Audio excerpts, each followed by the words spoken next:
Bonjour à tous. Aujourd'hui, nous allons préparer un repas vide frigo. Ça va être tout simplement des pâtes à la crème avec du poulet, des petits oignons et de la ciboulette. Donc, pour ce, bien sûr, liste des ingrédients. De la ciboulette, un reste d'oignon émincé, de la crème liquide, du blanc de dinde, des morceaux de poulet, des pâtes au choix. Du coup, ce sera des coquillettes pour ce midi. Ensuite, j'ai déjà préparé ma poêle avec de l'huile d'olive dedans, qu'on fera chauffer pour faire revenir le poulet avec les oignons et le blanc de dinde. Et j'ai aussi préparé ma casserole d'eau, bien sûr avec le sel à l'intérieur, et un couvercle pour gagner du temps et de l'énergie. Allez, c'est parti, on met en route. Donc je mets ma poêle à chauffer et je lance mon eau à ébullition. Donc je verse mes oignons.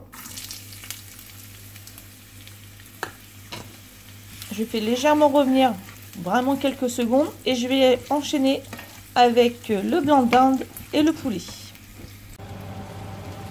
Donc j'ai ajouté mon poulet,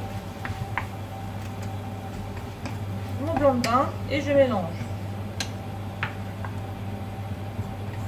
Je vais un peu revenir, quoi. Il est un peu croustillant. Mon eau est en train de bouillir un petit peu et on pourra mettre les pâtes à cuire. Donc mon eau elle bout, j'enlève le couvercle et donc je vais ajouter mes poignées de pâtes. Donc moi je compte une poignée, une personne. Enfin 2 poignées pour 2 adultes et pour mes enfants je compte qu'une seule poignée. Les enfants ils ne sont pas des grands mangeurs. J'en mets 5, ça suffit. Les coquillettes, ça on met du... Je coupe ça.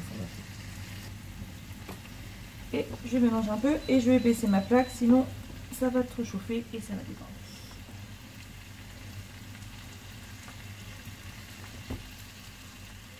Voilà. 10 minutes de cuisson. Après je goûte et si je trouve que c'est encore un peu trop croquant, je rajoute 2 minutes. Après c'est selon vos goûts. Mon poulet a bien doré, enfin légèrement, hein. Je ne mange pas carbonisé non plus. Et je vais ajouter la crème et la ciboulette.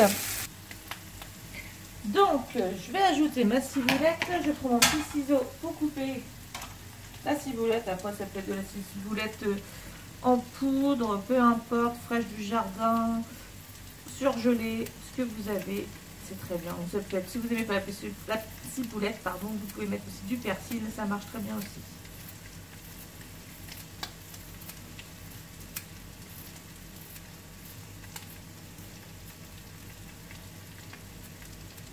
Hop. Voilà.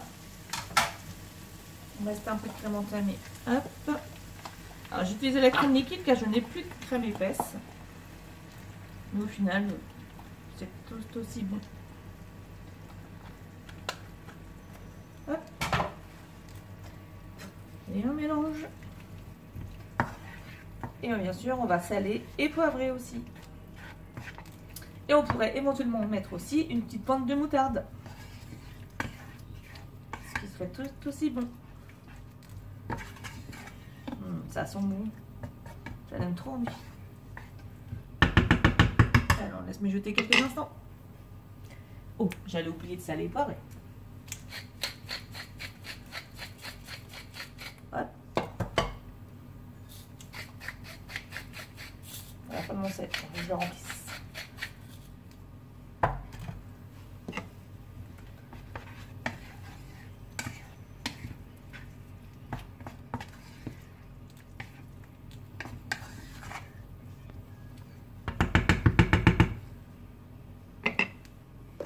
Voilà ce que ça donne. Ça mijote tranquillement. Voilà, voilà. Et après, on coupera le feu, on réserve pendant que les pâtes elles chauffent et on réchauffera juste avant que les pâtes soient cuites. Donc la sauce a un petit peu épaissi. Donc là, je vais rajouter un petit peu de crème pour que ce soit un peu plus onctueux, j'ai envie de dire. Hop, c'est parti. Hop. Après, moi j'aime bien la crème, hein, je suis normande. La crème, Il y en a toujours dans le frigo ici. Soit épaisse ou liquide, j'en ai toujours au moins un petit peu.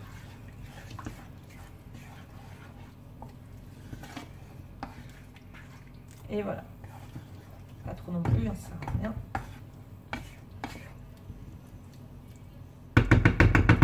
Hop, je coupe le feu pour cette partie-là. Je mets de côté en attendant que les pâtes elles finissent de cuire. Donc mes pâtes sont cuites, je vais les égoutter. Et ensuite je vais les incorporer à la sauce au poulet. Donc j'ai versé mes pâtes dans un saladier et j'y ajoute le poulet. J'ai ajouté le poulet et maintenant je mélange bien tout ensemble. Vous pouvez bien sûr, si vous êtes gourmand, agrémenter de gruyère râpé, même éventuellement de parmesan, ce qui sera que meilleur. Et voilà, la recette est terminée. Je vous souhaite un bon appétit et j'espère que ça vous plaira tout autant qu'à moi. À bientôt!